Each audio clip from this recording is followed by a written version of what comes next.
Hello, and welcome to Geometry 8.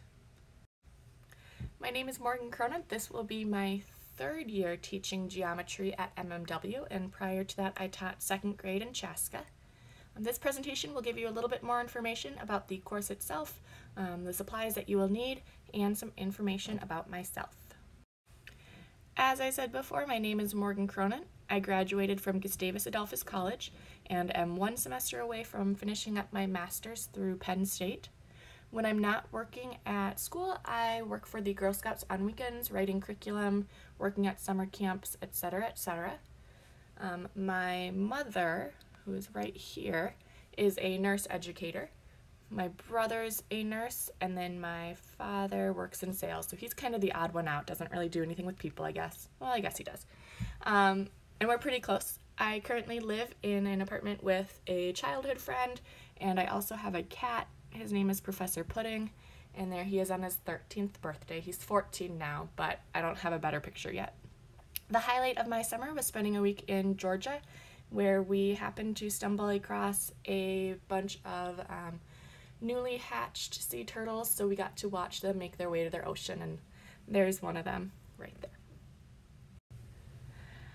You'll need a few supplies for geometry. You will need a handheld calculator. You will also need a compass ruler and protractor, although that kind of comes with a caveat. I do have a classroom set. I don't allow them to leave the room, so sometimes students are like, I liked being able to finish this worksheet at home and take my time and know that I would have the supplies I needed.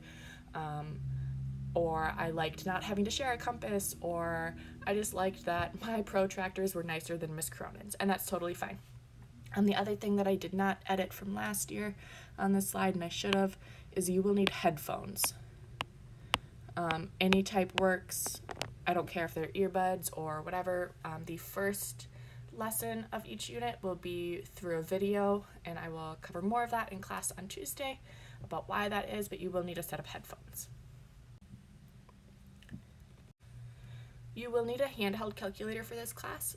We ask that you use a handheld calculator simply because we want students to kind of learn how they function, some of the tips and tricks and shortcuts that are built into them, and because you'll need to use that on the ACT and SAT. And if you're used to using an iPad calculator, there are a handful of really minute differences that you can probably figure out, but it could slow you down on those really big timed tests.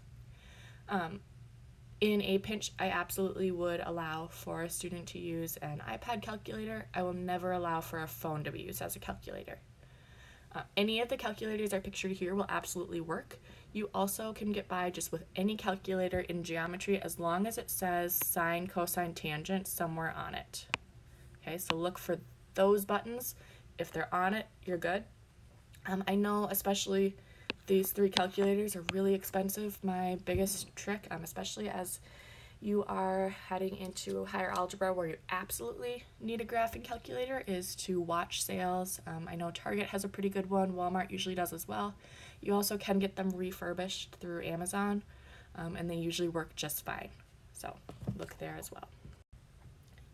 If you are looking for extra help at any point during the school year, I am always available Tuesday mornings. We also have student help morning every other Thursday, and I can be available Mondays or Fridays as long as you let me know, just in case I have a meeting or whatever. We do have our math para before schools again this year.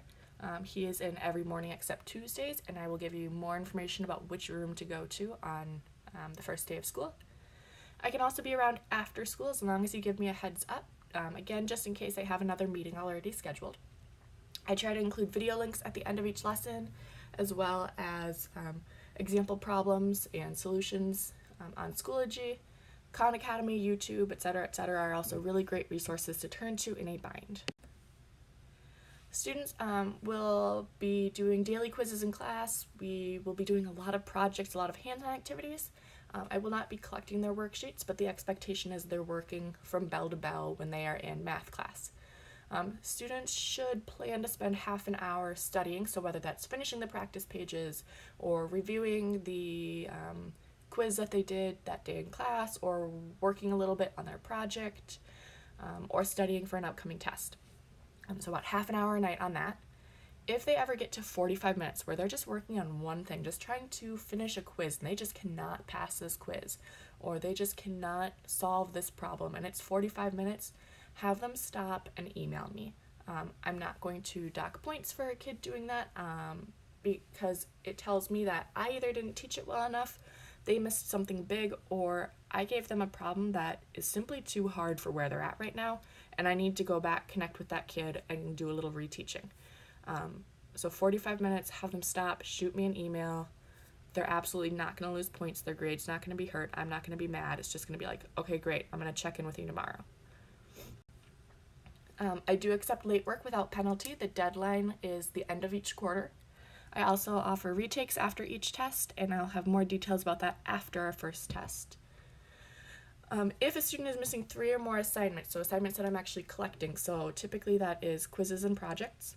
If they're missing 3 or more, they will email home on Friday and CC me in that email, and they'll kind of come up with the plan of, hey, this weekend I'm going to do it here, or I know I'm not doing anything Friday night, so I'm going to focus on that so that my Saturday is still free and I can still do this.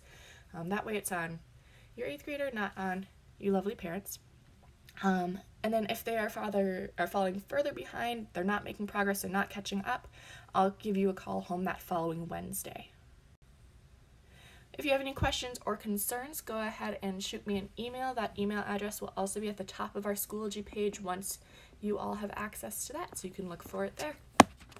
I'm excited to see all of your lovely students on Tuesday.